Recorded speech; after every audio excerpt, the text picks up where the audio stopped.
Today we speak of the unspoken rules of personal space. Let's talk about that.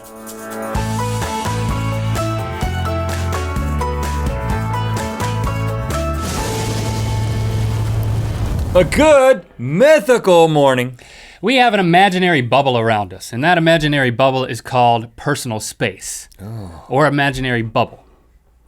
I like personal space. We've got anthropologist Edward T. Hall. Now he defines He's here? Yeah, we've got him here with us. No, I don't even know if he's alive. Back in 1966, Probably not. he defined personal space as the region surrounding a person which they regard as psychologically theirs. Yeah. Now, people's opinions about personal space vary widely. I mean, culturally it varies, and then from person to person it varies. Yeah. And it's largely unspoken. So I thought today it would be fun to have a conversation about the unspoken rules of personal space. So by speaking about them, they're no longer unspoken. I hope I'm not breaking anything. Whoa, yeah, I hadn't thought about that.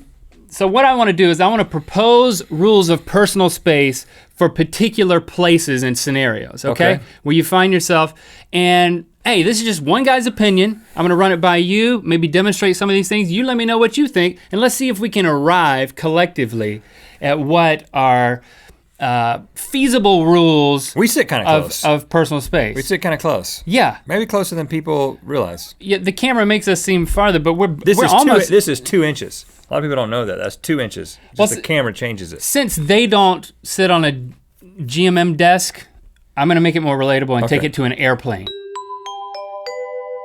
So you're sitting down in an airplane. Basically, I think most people would agree, you're pretty much in somebody's personal space just by virtue of your ticket assignment, right? And let's assume that we're strangers on a plane. Yeah. I got a couple of rules for us. Well, first of all, we should be a little bit closer because I mean, you're right up on people with the plane. And let's say you're on the armrest. First of all, my rule is you can talk to the person, but you should only glance at them. You should never turn and face them. Yeah, that's weird. And maintain eye contact. Where are you from? I don't even know because you're staring right through my soul and it's making me uncomfortable. Okay. You know? Where are you headed? Oh, I know where I'm headed now because I'm not looking at you, but I'm giving you a little glance. Where are you headed? I'm just other side of the world, man. You gonna get some of those peanuts or you gonna get some of those pretzels? I got both. Well, as far as you I'm gotta going, pick one. I know I'm gonna get both over time. Okay. So that's it. Only glance, no face to face. I agree with that. I don't think anyone's gonna disagree. Sometimes I had one woman one time, she had the worst breath. And I was hoping she would start eating something because when you eat stuff, sometimes it covers it up a little bit. It pushes it down. But then it smelled like rotten peanuts after she got through with the peanuts. And was she looking at you? Was she she wanted to talk. Where are you from? Where are you headed? Yeah, don't square off to people. And then the armrest, there's never a scenario when you can share the armrest, okay? You might want to attempt that, but no halvesies. It's not gonna work. It first come, first serve, and then whenever they remove that thing, like remove it, you gotta be totally ready to take over. I'm one time there, I'm locked in. I don't even go to the bathroom sometime for that armrest position. Right. Oh, I love the movies. My first rule is don't sit down right next to a stranger unless you have to. I mean, don't we all agree with this? But you were telling me last week that this happened to you. I went to a movie by myself. I'm not proud of it, but I did. And a whole family, a family of 8, came in, and the kid on the sat all around you? Sat right next to me. I was like, what's up, kid? Well, he's a kid, but hey, kid, you shouldn't go on do that. another row. There was hardly anybody in the theater. I'm gonna add this rule, okay? Check this out. Add it. You must leave an even number of blank spaces in between you and the closest stranger. You should never leave one space because that's inconsiderate to how things work typically with movies. Yeah. People come in pairs. Nobody goes to the movie by themselves. So you gotta leave an even number of spaces. And then if you're forced to sit beside somebody because of it's just crowded, all the rules of the airplane apply. And you shouldn't talk during a movie anyway. Yeah, oh yeah. Armrest and everything, okay. You ready to go to an elevator? How do you choose who gets to put the drink in the armrest though? First come, first serve. Now elevator, you're pretty much forced to be in people's spaces and there's a general assumption that, okay, when you go in, and then what? You turn and everybody faces the door and looks at the number above the door and everybody's quiet. Okay.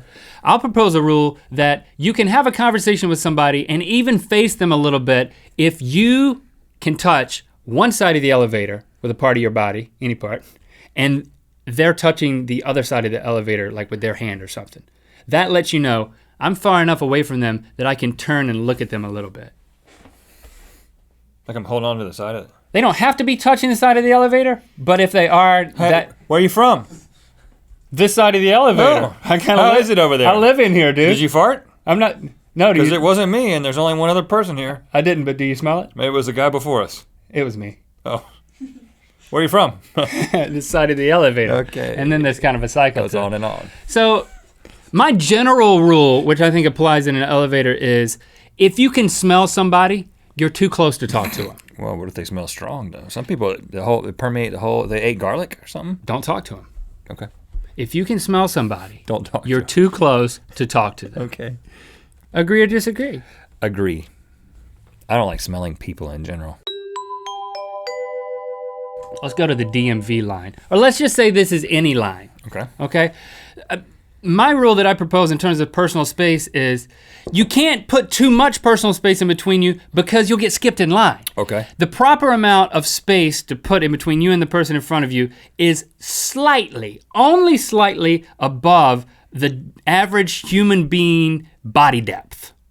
Mm-hmm. That way, no one's gonna skip you, but if you go any closer than that, you're gonna get mule kicked by someone who's angry about being in the DMV line. The widest part of a person in that dimension is their buttocks.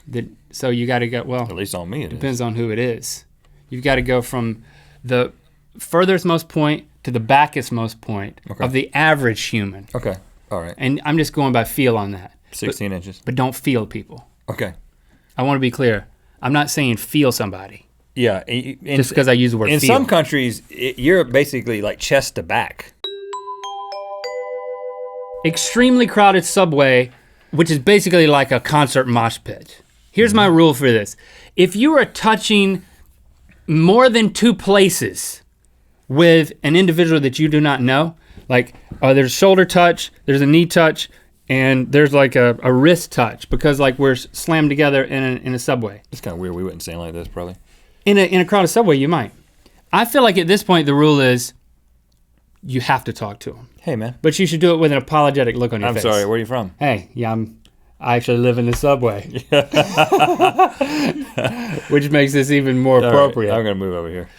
So you just have to embrace the awkwardness. That's my rule for that. You have to talk to the person. Okay, I don't like talking to strangers. If you're touching that much, you have to talk to them. And now I'm going to shift to people that you know, okay? So what we're gonna do is we're gonna move back and put your chair in here. All right, let's say we're coworkers. All right, we're in the break room. Hey, George.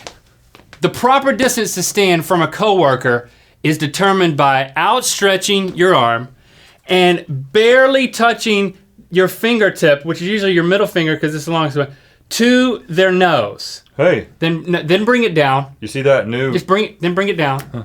Do that mentally.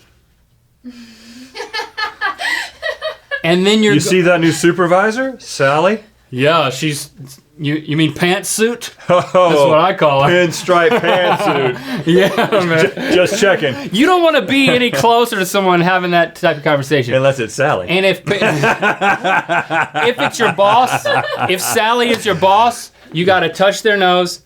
Hey, Sally, let me touch your nose. Then shimmy back a little bit. Shimmy back. That's it. Oh. All right.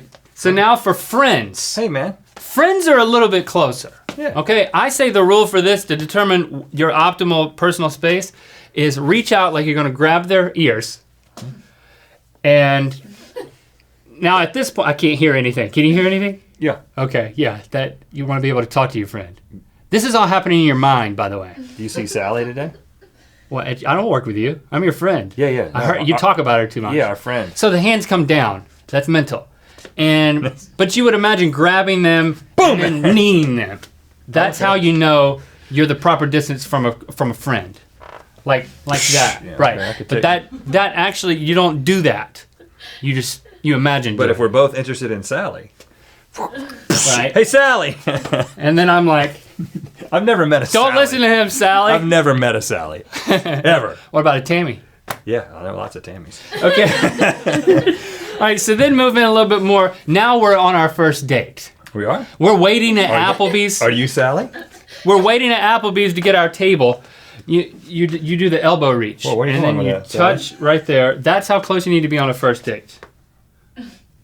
You gonna get some riblets or what? A basket. A basket of riblets. Yeah, a rib basket. I like you. Let's have a second date. And again, the hand should never be there. But you don't ever want Sally to know that, like, you don't, like when she's turned around. All right, and now finally, say you've been married a year. Now, PDA, you can do whatever you want. If you want to hang out with your wife or your whatever, that's fine. But when you're just hanging out, having a normal conversation, you know you're at the proper distance when you just give a little this and then the knee hits. What? The knee hits. Oh, let me go. One at a time. Sally, I'm so glad we got married. Right, you know you're at the right spot. So the knees hit. Oh, wait, let me go down.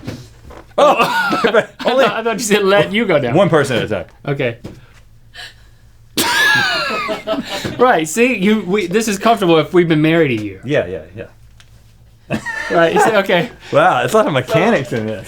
There's a lot of mechanics.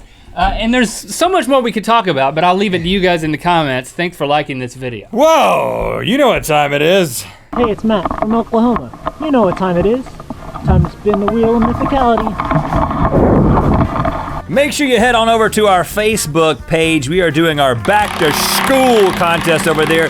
You submit photos. We have an assignment every single day this week, and you can win amazing merchandise from Rhett and Link Video. Also, click through to Good Mythical More, where I tell you how to deal with the close talker. 2 blades of grass, hear the lawnmower start. Hey, Harry. Hey, Bill. Just chilling out being grass, eh? Yeah. Yeah. How's your day? What? Did you hear that? That low rumble? Yeah. Familiar sound from mythology. I think it's Mythology? What? the mythological No. mower sound. It's my tummy. I'm hungry. Grass gets hungry. You know how grass stomachs, how loud they can get. You're right. We eat sunlight and water. Let's just chill out. Open up. Here comes the sunlight. Okay, here's the deal. That actually induced a burp. Are you okay with that? Oh, and you're about to make it.